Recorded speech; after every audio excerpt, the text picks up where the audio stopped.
I'm not a conspiracy theorist. I'm a conspiracy realist. With more facts, less opinions. Humorous, outspoken. I present my devotion. Overly dedicated. I ride my own wave. This path I ride, no one gave. Since 2012, this has been my lane. My life has been amazing. From gunshots to having a baby. Memphis is the city that made me. Being intimidated growing up never fazed me. I got friends and relatives laying in the grave.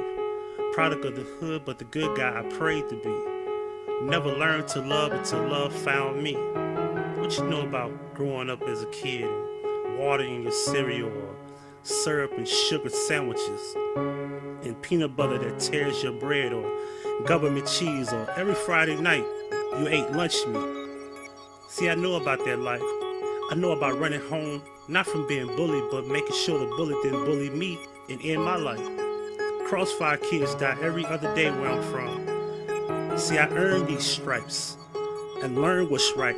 And knowledge does reign supreme is what KRS taught me. And I studied the 120 lessons in the biblical text. And what do you know about Ramadan, fasting, eating dates for a special day? See, I have so much more to say. And that's why I built this lane, to give you all this perpendicular perspective of prosperity. And through the proper conversation, we should come to a compromisation. The dialogue amongst my people is lost, and that's what I present. So let's talk. I'm honest, undeniably great with the gift of intelligence, everlasting, professionally accounting currency, and numerous options. That means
oh, God.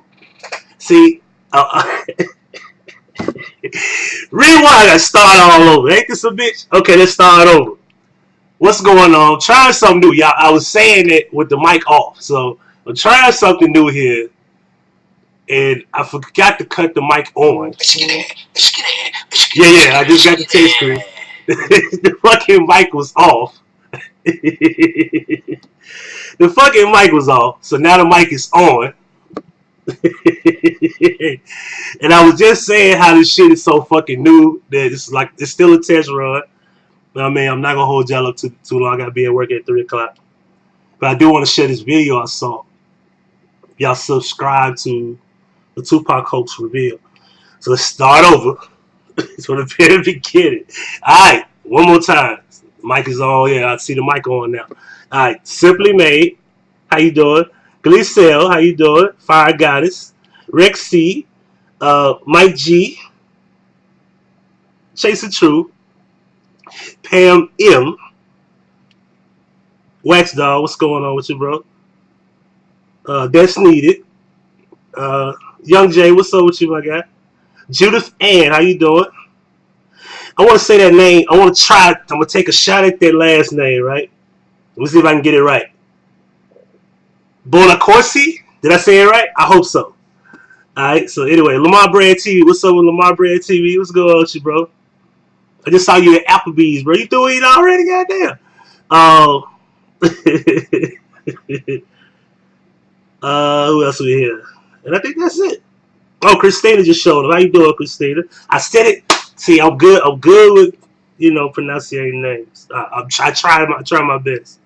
So look, alright. So I'm letting it be known that there will be no more Google Hangout lives. Okay. Now, what I will show you all is this.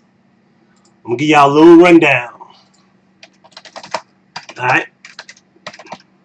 We won't be doing lives via Hangouts, but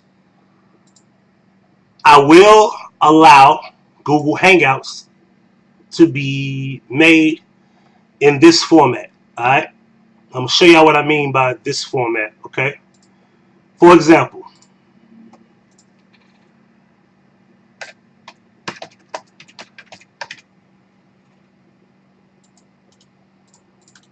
I'm going to show y'all how this works. That way y'all be familiar with it. Alright? Alright, here we go. Join by link. Alright, boom. Hit okay. For example, I'm going to call myself in, right?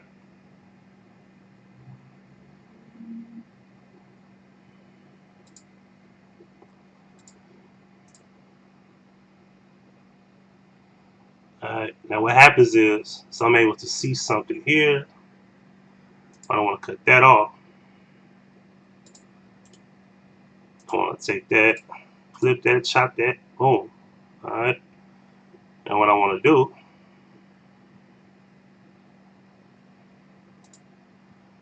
web page.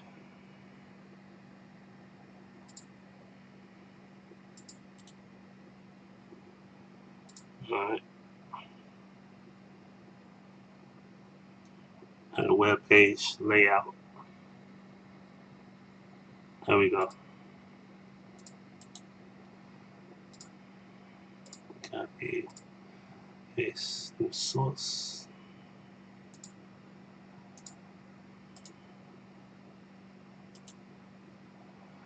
Okay, and copy it. Okay, let's copy it again.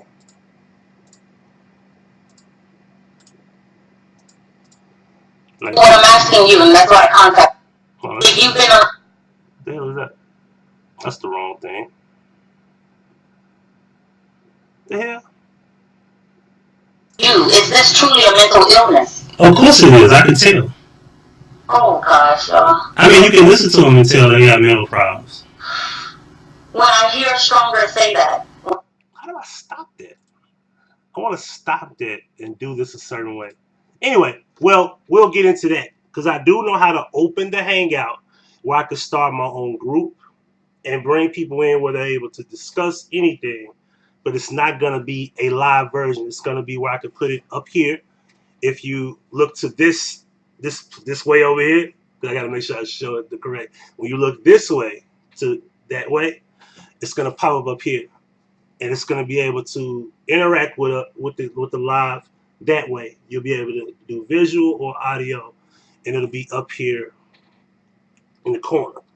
I gotta get used to doing this. So what I'm trying to do here is I'm trying to eliminate the idea of Google Hangouts. That way, if people are being hacked, you don't have to worry about any of that, whether it be me or anybody for that matter. So what I'm doing is I'm getting rid of that.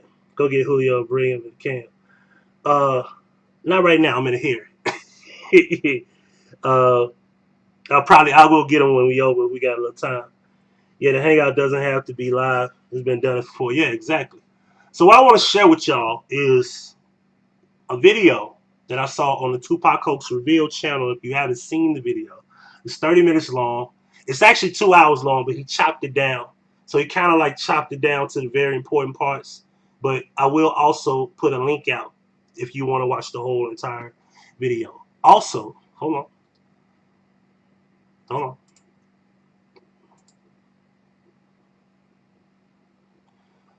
Oh, Pimpalicious. See the live feed is up there? So we got the live feed and we got the chat room up here too. So the chat room can also be shown up here. As you can see, we get to scroll up and down as well on the screen. So everybody can shout themselves out. This is how I should have did it, but I'm doing it by my phone because I'm so new to this shit. And as you can see here, boom. See that? So everyone in the chat room say hello. You still can be seen on the screen as well. But we're going to get right into this video because I don't want to hold up too long. What's going on, Michelle?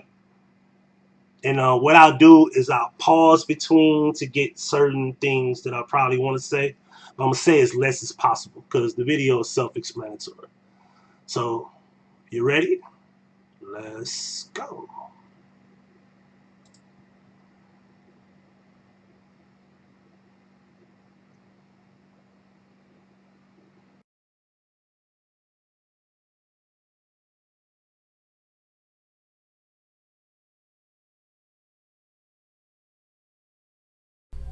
Mind control and social engineering has been successfully applied to the deconstruction of the Black American population. Now, we understand these methods were used on all groups and populations in the nation. Do me a big favor. If y'all have any problems seeing the screen, let me know. I can make it as big as I possibly can, or I could just remove the chat altogether and make the screen bigger. But I'm pretty sure you should be able to see it. I can see it on my phone, so I know y'all can see it on every other device. So everything should be good. Can y'all see the visual of the video and everything? Everything good?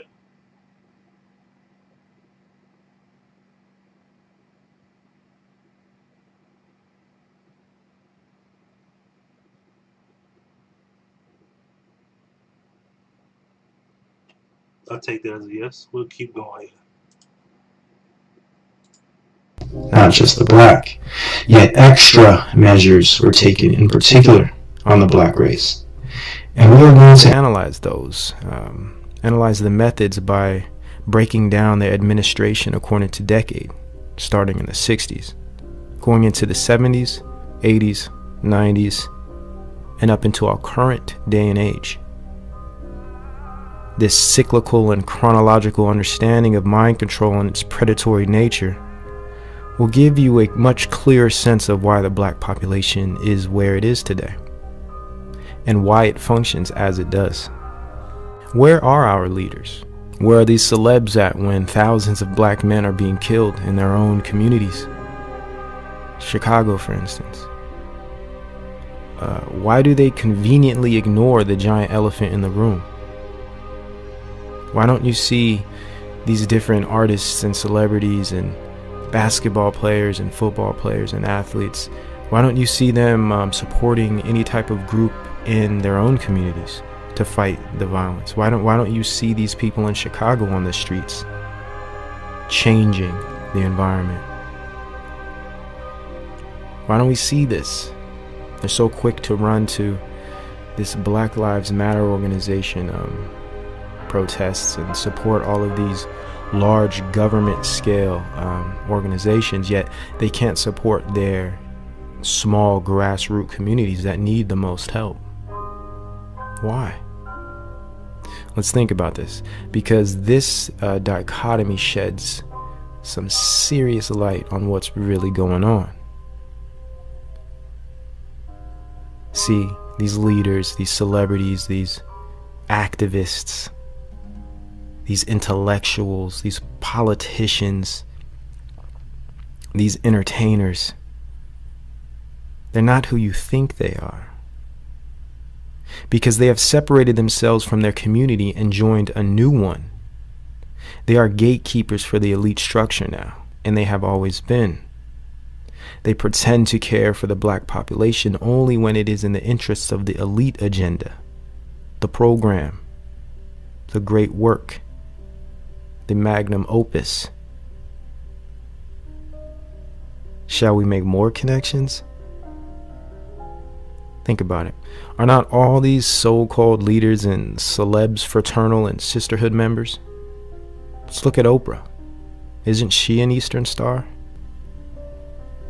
We can look at the history of black culture creation to recognize that these things have always been this way. The black elite, or talented 10th, if you want to go back to Du Bois, who was a Boule member, a secret society, high black elite gatekeeper. The celeb class, whatever you wish to call them, they have always been used as a device to arrest the development of their own people, all for fame, security, and abundant wealth at the expense of others. These figures have been used to sell false dreams, false hope, and pigeonhole blackness within fixed categories, limited by labels and stereotypes, all by design. All in the purpose of division, divide, and control. So how did we get here? By the way, that kid you just saw with that gun, he's from my city. If y'all remember the story where he was a kid and he was carrying guns and he was talking about, all type of shit, and they was wondering where his parents were. Well, that boy is like 17, 18 now. And he's not a baby no more. He calls himself baby CEO, but he's not a baby no more. And he really about that life. You know what I'm saying? Nothing fake about it. You know what I mean? And he from out here. So, of course, it's the idea of no fathers in the home, things of that nature. But it's a deeper meaning. This is what this documentary was about. I just thought I'd let it be known that he's from here and I'm familiar with that young guy. So, let's continue. Isn't it surprising that the black population has had exponential growth since the 1970s in a downward spiral? Residual culture decay that has been non-stop since about 1965. Prison rates have stayed on the rise. Murder rates have fluctuated but still begin to rise. Prison rates. Okay, that's the main thing we need to talk about here. Prison rates peaked in the 90s after a steady gradual growth from the 70s. Let's begin in the late 60s, where it all started. First off, we have to understand that there's a giant mind control program that we're all familiar with. This program was used on everybody, every race, all creeds. No one was safe from these things. But when you're the group that's at the bottom, and you're kept at the bottom, the effect is going to be much higher on these groups because they are much more vulnerable. And this has always been the position of the black population. So let's look into it. There's two main avenues we need to address: the arresting development and the culture identity creation. There was the heroin epidemic in the 70s. There was Vietnam, PTSD, and poverty. All these things struck the black population heavily. People came back from the war hooked on heroin, passing that on to their families. MAK is a Boule member. And he was a Freemason. And I don't know if he was CIA, but I know he was a Freemason. And he was a Boule member. That's what a lot of people don't even want to accept. Him, Jesse Jackson, Reverend Al, majority of your black leaders were all a part of the game. So a lot of people don't like to talk about. They don't even like to mention it because it tarnishes the imagery of black leadership.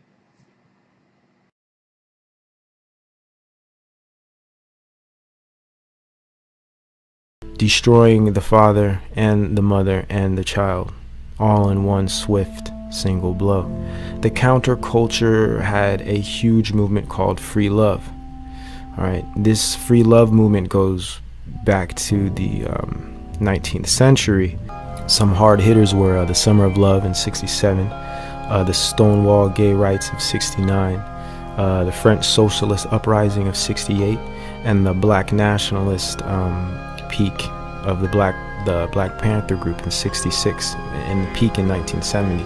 So we have to understand that all these movements, all these events directed the black culture in a certain way that led them away from development and more down a path of destruction, because it was leading them into a battle that could never be won. And not only that, it was a trick. It was a type of booby trap in a sense. All right, and this was all done through left movements based in Fabianism. Okay, ideas coming directly out of Tavistock. This is how they took down the French, the exact same way they did Russia. They create these socialist movements to have them be destroyed in their rebellion or revolutions. Revolutions never work. They never have. Protesting never works. It never has. These things have always been controlled opposition from the higher ups, the elite, the real controllers of the society, the ones that own the banks, the ones that fund both sides of wars. Okay, revolution means nothing on this earth, and it never has. All right, the underclasses have always lost, and this is the design. This is Satan's world. This is the way it's going to be. But they have to make you believe that you can win. They have to make you believe that you can fight, when the only way to fight here is spiritually. Let's keep moving. Another huge blow this year would be the assassination of prominent Black Panther Fred Hampton, officially ending the Black Panther movement of Black liberation. Soon we will see the conversion of the focused, militant, and socially concerned black culture into a smooth operating, jive-spitting, lady-pimping, and perm-dripping culture of sin and debauchery, ushered in by a dubious character indeed, Time Life magazine photographer, CIA operative, and film director Gordon Parks. Beginning with 1970, the moral fabric of America was officially torn. The hive mind was shattered, and now full-on dissociation would set in.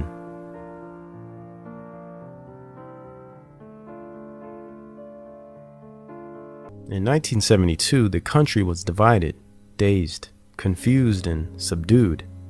The reaction to the problem of war in Vietnam was achieved, and now the solutions would be formed. New domestic industries, markets, and subcultures had been birthed. America was now a beaten, rebellious, and reckless society, a modern Babylonian sex cult. And the film industry would by design reflect this. The 1972 films like Clockwork Orange and blaxploitation film Superfly would depict this climate of utter depravity perfectly.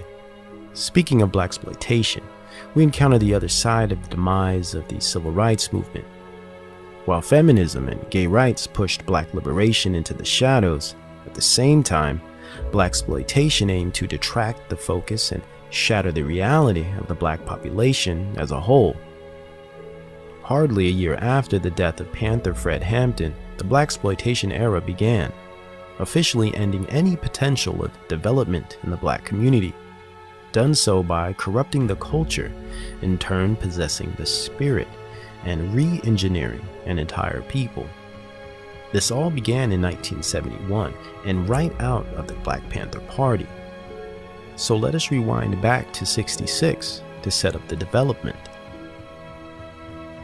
As we discussed in part 2 of the series, Time Life magazine photographer and Office of War Information agent Gordon Parks was assigned the position of documentarian for the Black Panther Party in 1966 under the auspices of the Central Intelligence Agency. In fact, even prior, he had always made a career out of taking visceral and poignant imagery of the Black American experience, though his talents were used for espionage and the covert surveillance of the civil rights movement.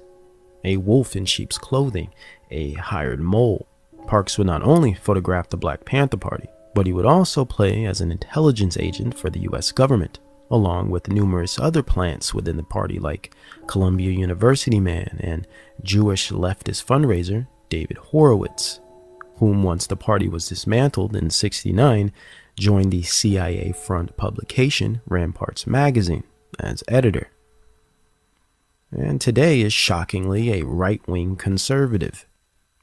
Interesting.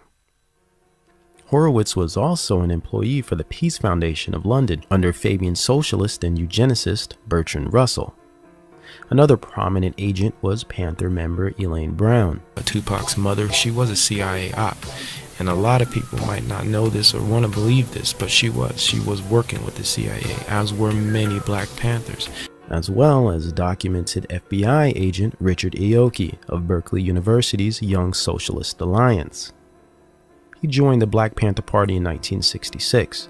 As a top-level informant, Aoki was commissioned to provide the party with an arsenal of weapons to radicalize the group. At this point, the party took on a much more aggressive and confrontational direction. Prior to Aoki's joining, the Panther Party was innocuous, yet still a communist justice league. They were simply starting school breakfast programs and holding peaceful meetings focused on community building and education. Gordon Parks played a key role in this secret intelligence orchestrated radicalization of the Black Panther Party in Oakland, California. He single-handedly sensationalized the armed and dangerous reputation of the party by making their weapon-brandishing images famous. Parks would produce some of the most significant agitation propaganda of the era, all the while frightening society and demonizing the Black people. While Richard Aoki stoked the ideological flame by inciting violence with endless supplies of intelligence-provided weapons and deep socialist and leftist rhetoric. This would go on until 1969, when the party was officially disbanded with the assassination and brutal murder of Fred Hampton by the FBI. The Panthers were finished, but Parks' career was only just beginning. During this time, he also worked as a consultant of Hollywood productions. This is what we would call today an intelligence liaison, like Chase Brandon, for example. Secret intelligence has always been directly connected to Hollywood, just as much as it is to the occult.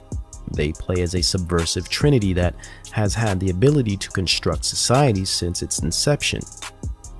So it only makes sense that Parks would develop his career further in Satan's theater. He continued his exploitation of Black life by producing a successful series of documentaries based on ghetto life called The Learning Tree that same year of '69, becoming Hollywood's first major Black director. By 1971, Parks had spawned the most vile and detrimental film genre to date, blaxploitation, with breakout film Shaft. While Parks became a legend and pioneer of a genre, with the help of Jewish writers and production studios and foundation funding, of course, Now, you heard the funding of Jewish people are always in the middle. You know what I'm saying? And when you look at Hidden Colors, just like I told in Hidden Colors, when I had I wrote, it was about 2 or maybe 3 years ago. I did a video back in 2015 where I was showing people that I had no problem with the Jewish people putting their information out there. I had a problem with the fact that Black people who are holding Tariq Nasheed to a higher level and not calling them out on the fact that, why would you have Jewish people editing your film, choreography and all of this different shit, casting and everything? Why would you do that when you could just do it with Black people? There's Black people who edit, there's editors that are Black. There's choreographers who are Black. cinema photographers that are black. You don't have to go get Jewish people, but that's about it. Like, you have to get them involved in order to make your vision a possibility in most cases. And so far in this situation here, just like when Tommy Sotomayor, his whole riff with Tommy was that he wanted to mention that the Jewish people were the one who funded the slave trade. The European slave trade wasn't possible without the money from those people. Nothing is done for free. You can get people to do the work, but for everything to become an idea or become an actual establishment where something is going on, it has to be funded. And that's what he just mentioned. And because of that, he don't like Tommy no more. But notice he never really addressed it. And when he addressed it, somebody asked him, he said that he's trying to get me to say something to make me perceived to be anti-Semitic.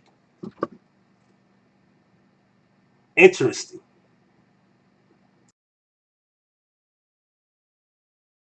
Destroy the prosperity of a culture by utilizing a powerful mind control medium like entertainment to redefine and re-engineer an entire population of people. Blaxploitation would go on to attack modesty, righteousness, and all things pure and good within the nature of black behavior. Its modification would take a disturbing turn from 1971 forward. Interestingly, he was used by the same organizations that funded and directed the civil rights movement. Many Jewish organizations abandoned the civil rights movement once it ceased and went on to Hollywood to produce blaxploitation cinema, like Herbert Marcuse of the Frankfurt School, an integral part of the Black Panther movement and communist-driven New Left agenda in general. Marcuse also would go on to play a big role in the development of certain types of film in Hollywood. Theodore Adorno as well. The Frankfurt School intellectuals went directly from the academic realm to the entertainment realm to help stir the pot. And well, the rest is history. Just turn on your TV today, look at any current series on the internet, Netflix, big budget cinema, any of it and all of it. We might say it was pretty bad then. Well, look how far it has come. Who remember the line from Public Enemy when they was like, fuck him and John Wayne? Who remember that?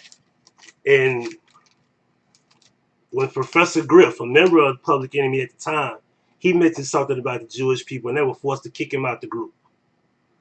And you just saw that John Wayne is actually a Freemason. And not because somebody put a title by his name. Go look it up. Do the research. Don't believe nothing you hear right here. Go look up everything. Before I just showed this video, I did my research before I thought to present it to the world. Mind control programming and entertainment, soul-sucking garbage. Hollywood appears to be a CIA, Jesuit, Jewish alliance forged as an apparatus for social conditioning over a long-term trajectory. And granted, with many foreign silent investor partners included. This alliance indeed predates the film industry. It goes as far back as the Crusades. Guess who were the financial advisors for the knights in shining armor and red crosses? And we are aware of the coalition between the Crown and Vatican City. Though the CIA came out of the OSS, well, the OSS was a descendant of British intelligence, which goes directly back to the witch John Dee, the original 007, further connecting intelligence, the occult, and stagecraft media entertainment. Back to Gordon Parks. By 1972, and in typical fraternal brotherhood fashion of the elite, nepotism kept the blaxploitation genre moving swiftly. A genre that I consider an intelligence-manufactured MK Ultra program, most likely cooked up in the Tavistock Institute. Gordon Parks Jr. would release the silver bullet film that defined the genre, Superfly. It was released in 1972 and started the pimp and hoe, smoke and blow culture of the 70s. One that would continue for decades and is still very alive and well today. As Gordon Sr. passed the torch, his son would drive the dagger a bit deeper into the hearts of a culture with his smash hit and cult classic, Superfly, where drugs, violence, and lust became fashionable and endearing. And of course, striking a fierce dialectic politically in society by sexualizing and objectifying women on screen during the height of the women's liberation movement, which was also the same time as the height of the sexual revolution. 1972 strangely produced the strongest feminist movement and objectification of women media productions all in the same year. Another excellent example of agitation propaganda, and especially when you confirm that the CIA was, for one, behind the formation and guidance of the feminist movement, and two, behind the production studios that were releasing consecutive smut material, like the early adult film Deep Throat that took in 1 million at the box office that year. The book Joy of Sex was a bestseller, and Playboy was a lead publication nationwide. Interestingly, the feminist movement focused on support of lesbianism and denouncement of female sexualization. Yet it simultaneously promoted free love and irresponsible sexual relationships for women. Not to mention, blaxploitation films shamelessly promoted prostitution, rape scenes, and black women as harlots and swindlers. Yet the same year, the first black woman in history ran for president, Shirley Chisholm. If one wants to seriously screw up the mental state of a society, this is surely one way of doing it. Blaxploitation films would continue. Shirley Chisholm was also a Boule member, by the way. Continue and increase in their depravity throughout the decade. Notorious films like The Mac would solidify pimp culture and drug dealing in the inner cities. Actress Pam Grier in her films like Coffee and Foxy Brown would indoctrinate women with a Jezebel spirit that is still extremely prevalent today and cannot be missed anywhere in Hollywood or the entertainment industry.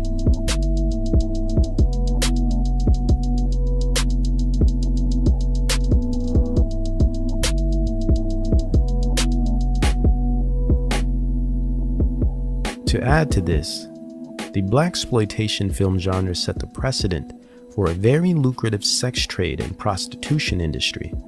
Though it always existed, blaxploitation films glamorized it, made it part of the culture, and the music industry would assist in this glamorization.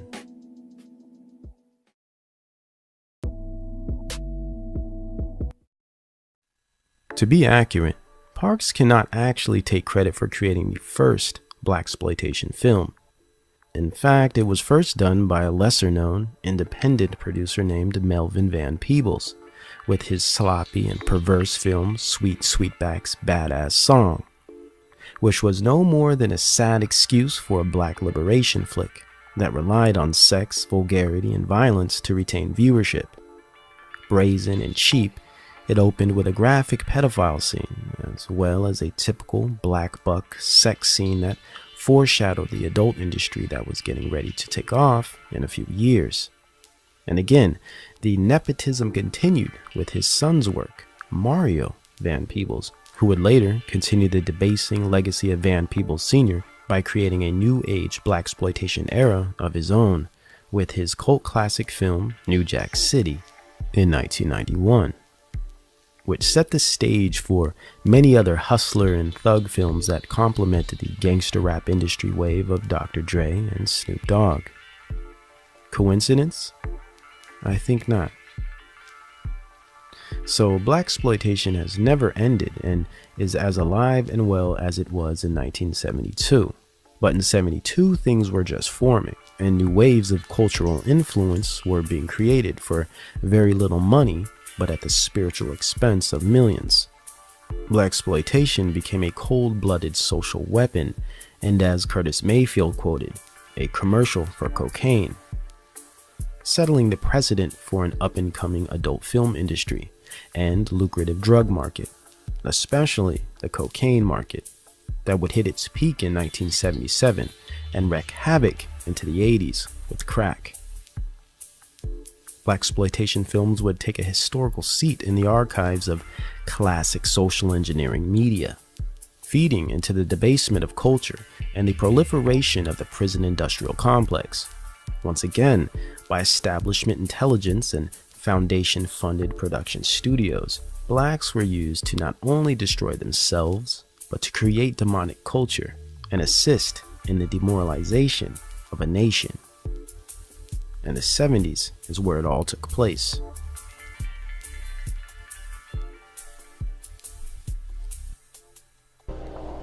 And it goes further to, and it just continued down to Spike Lee and John Singleton with Boys in the Hood, and the famous movie Colors, which started the gang rise and hip-hop movement that started decay of black culture through groups like NWA.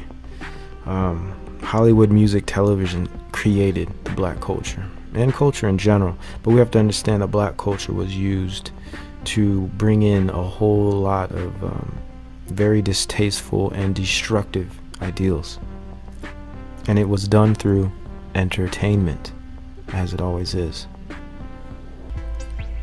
And on top of that, another thing that happened in the 70s that I didn't touch on was the idea of materialism, consumerism.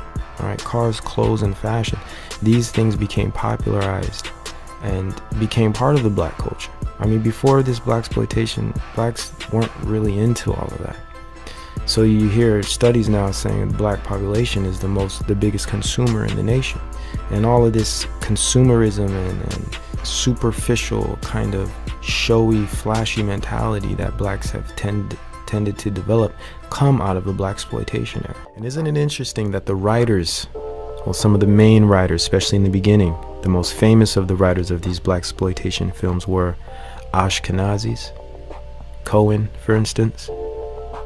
We understand this was a design. This is culture creation. This is social engineering done through Hollywood.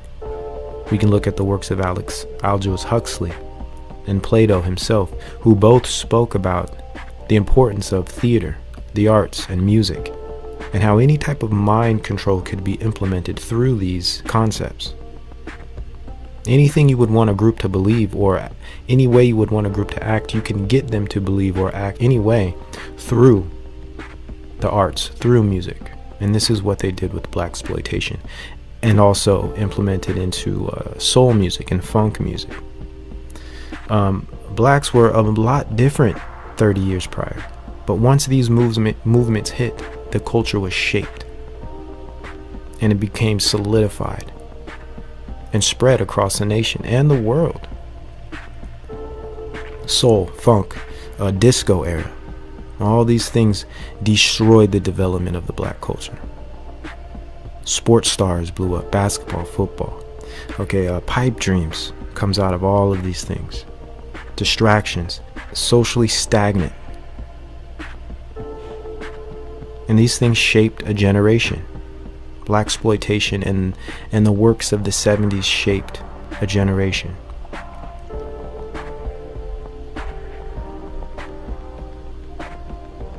And as we stated earlier, arresting development and culture identity creation. This is all about the identity here. This is how the black culture was created, through blaxploitation. All right, which originated in blackface. We can look at blackface of way back. That was the start, but it really came into fruition during blaxploitation with the use of Hollywood and screens.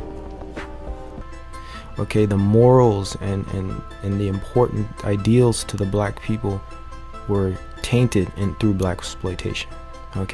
And the minds and spirits of the black population was destroyed even more through the crack era. Destruction of families, putting the fathers in jail, putting the mothers under pressure, which would in turn hurt the children's development. It's just like a domino effect. And so yeah, the 60s, the 70s, the 80s really took a toll, and it led right into the 90s, which just continued the decay, because what came in the 90s? Hip-hop really started. Well, hip-hop started in the late 70s, but it didn't really start to really blow up into the late 80s, and into the 90s, where once NWA came out, which also was an Ashkenazi creation and CIA funded and operated movement, NWA and the whole thug criminal programming just literally destroyed any form of development that was still left, was destroyed by this group. And the prison industrial complex and eugenics and family destruction just really came in and kicked down the door. And it's pretty much been over since then, because it's just been an absolute downward spiral ever since. It really infuriates you when you really think about it, when you think about how all of this has developed, and you look at the black culture now and you see the predicament that they're in and where things are at. And when you understand the history and the development of it, it makes complete sense. So this is why black people are where they're at, by design. And again, there's no one to blame for this stuff. This is all prophecy. We get it. We understand that. There's no one to blame, because the Most High is running the show. This is Satan's world. We get that. So gangs came out of Masonic and civil rights. Basically, it's Masonic and civil rights residue. So these gangs turned into huge sets of all kinds, but they all came out of the Black Power movement. So we see how the Black Power movement, which was destroyed and infiltrated by COINTELPRO and was always controlled from the beginning through fraternal orders and masonry, we see them morph into gangs, which become another way for black men to be killed and to kill each other. So you find all these people complaining about, oh, well, blacks kill each other. Why if you think Black Lives Matter, why are blacks killing each other? Well, let's look at the history. Let's see the development. All right? Let's see how these things were created through culture creation, through design. There's nothing biological or natural about any of these movements. They've all been designed. And how? Well, promotion, advertisement. Gangs have always been advertised. See, once these gangs were created and became a big deal, they may have started through revolution, but they became popularized through what? Through music. Okay, through music and film. We have the film colors. That really started a huge growth in the functions of gangs that peaked in 1991. And in around 91, 92, we had Ice-T with the whole cop killer movement, which started a whole big thing, which was a product of Time Warner. It's I'm really just trying to put it out there to give a broad idea of how all of this came to be. The whole gangster mentality, the whole thug thing that has been just connected to the black man and the black culture, and the whole idea of how black women have been perceived also go along with these stereotypes that come out of black exploitation, that come out of black films, which were originally written by Ashkenazis and different types of elite groups, okay, that were never in the interest of blacks, though blacks didn't have much. So we went along with things, and little did we know they were not in our best interests. We've all been corrupted through this satanic system of social engineering, mind control. All right, so you see all your favorite actors, your favorite singers and sport athletes, they're all in it to destroy you. And for those out there, hey, I might be preaching to the choir. I understand that, but I'm reestablishing these things. What to be a straight up menace, chill.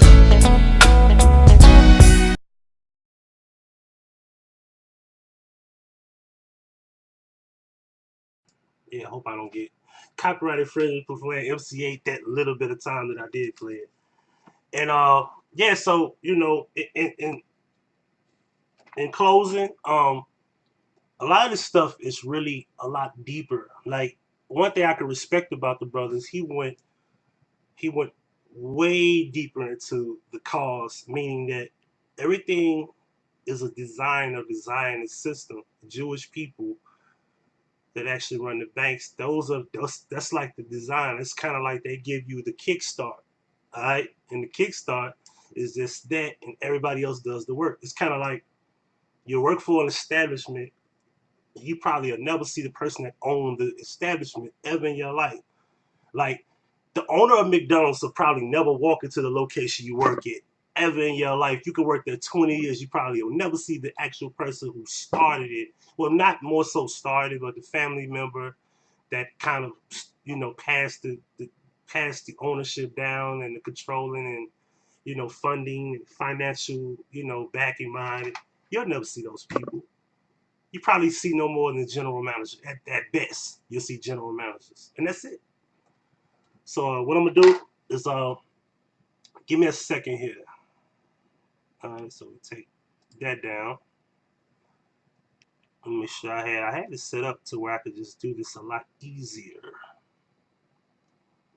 Let's add a source here. All right, new conversation, HP Hangout. All right, boom, new group. Enter the name of the group. Bam.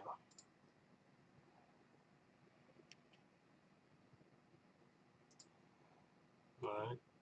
Let me add myself because I gotta be able to use my headset here.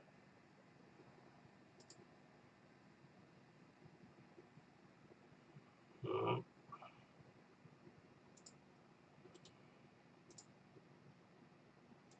right, back over here. Web page.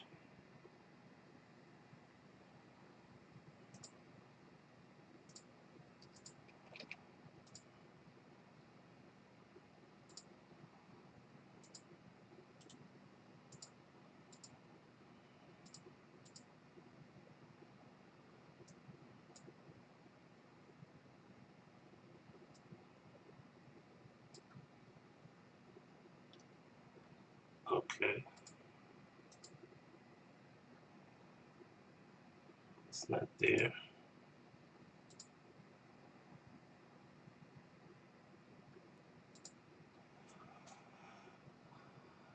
Okay, I did this before. How did I do it last time? Alright, let's try this one more time. Secure.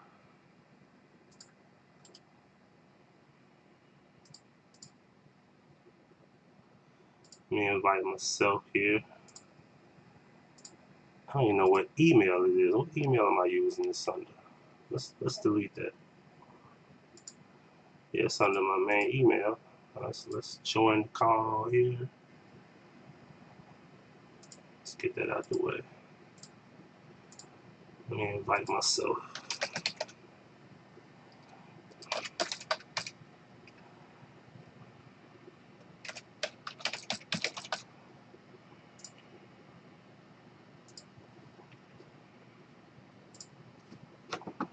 Alright, let me see here.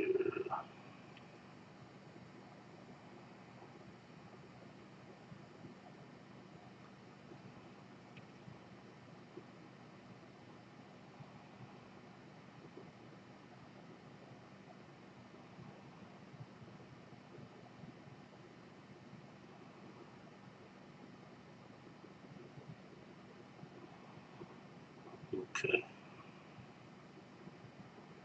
Bear with me, y'all.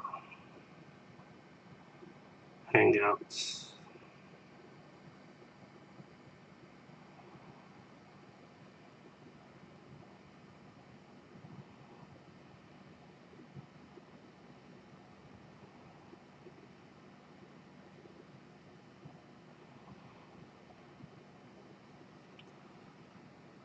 Alright, let's clear that. Let's clear that out the way. There you go. Alright. I'm already here. Main account. Main account.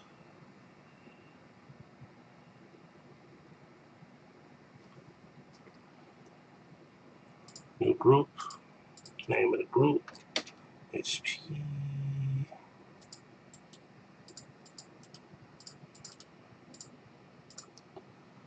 Alright.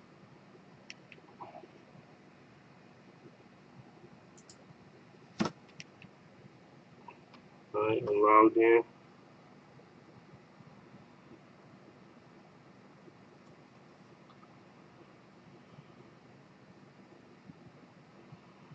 group. HP.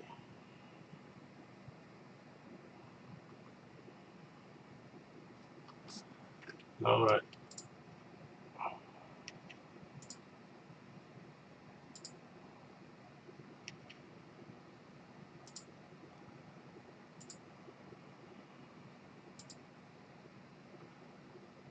Give me a second here.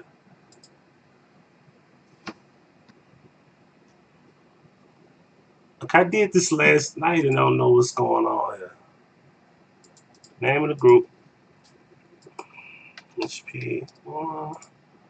Here we go.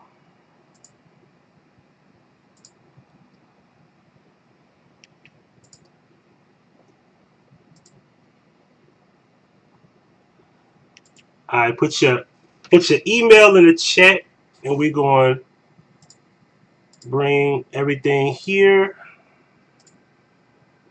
So let me know you want to be added in. I'll add you into the Hangout. I got a few minutes, maybe 20, 25 minutes to have a quick discussion about the video.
All right, so what I'm gonna have to do is I'm gonna have to figure this shit out because I did it yesterday, but I don't remember how I did it where I could be able to control everything because I don't have a headset to do everything like I want to do it. Like I could just do it directly if I had a headset, but I don't want the feedback.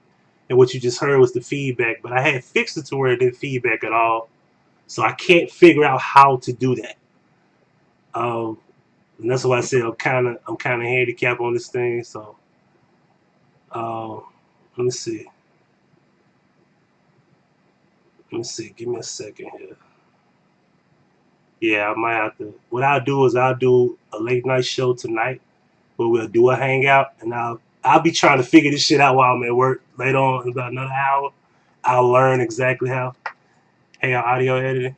Yeah, I gotta figure out how to do it and then do it to where there's no feedback. But I do know how to do a hangout, I just don't want to do it the way it needs to be done. That's why this whole layout has nothing to do with Google Hangout. And that's how it used to be, where you could just bring people in and get to talk. So I have to figure out how to run the Hangout, put it up here. No, that way. My bad. Is it this way? This way. I got to make sure I do that right. The Hangout screen will be up there because I practiced it to see how it looked, but I got to figure out why it's feedback. And so in the meantime, we'll double back later on tonight when I'm off work.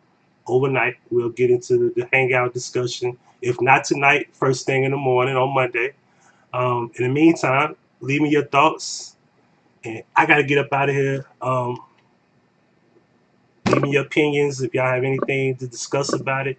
Anything y'all want to add to it, we could talk about it tonight or first thing in the morning. And I appreciate y'all for tuning in. I appreciate y'all for tuning in. And make sure y'all spread the information, because this video is probably one of the most important videos that even our children need to learn. For real. So, and trust me, it's bigger than just the white man. That's why I always used to say that, and people were like, man, you don't know what you're talking about. I'll be like, dude, it's bigger than that. Trust me, it's a lot bigger than that. And I'm gonna try to get me a better lighting where y'all can see me a lot better. Y'all can't really see me. Not that it's important, but you know what I mean? See? Boom, see? I'm dark, man. You know, I can't help that. But anyway, I appreciate y'all for tuning in. And y'all be easy. Y'all have a good Sunday afternoon, good Sunday evening. I appreciate y'all for tuning in. And we out.